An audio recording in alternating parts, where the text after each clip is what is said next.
আজ আমরা একটি অন্য বিষয় নিয়ে আলোচনা করব। নালিশ করা বন্ধ করো। আমরা কাজ করার পূর্বেই নালিশ শুরু করে দিই।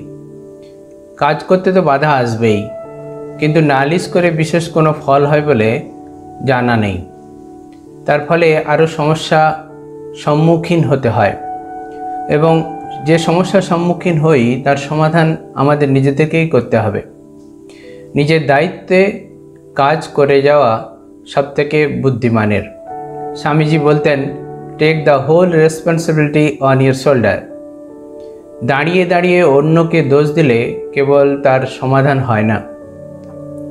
যদি আমরা কর্মকে উপাসনা হিসাবে দেখি, তাহলে নালিশ করা বা অভিযোগ করা এসব বন্ধ হয়ে যায়।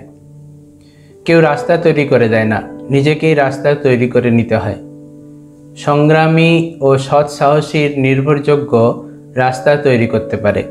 অন্যরা পরের তৈরি রাস্তায় চলতে গিয়ে হুচুট খায়। সত্য পথে থাকলে বাধা আসবে। যদি বাধা আসে তাহলে জানবে যে ঠিক পথে রয়েছ। অভিযোগ বা অপবাদ নালিশ করে অন্যের জন্যে যে আমরা সময় অপচয় করি, তাতে বিশেষ কোনো উপকার হয় না। নিজের জন্য যা মঙ্গল তা নিজেকেই করতে হয়।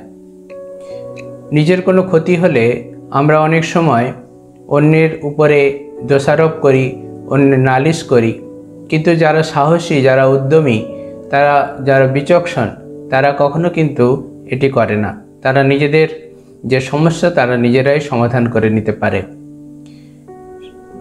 কথাই আছে যে ভগবান তাদেরকেই সাহায্য করেন যারা উদ্যমী এবং সৎসাহসী।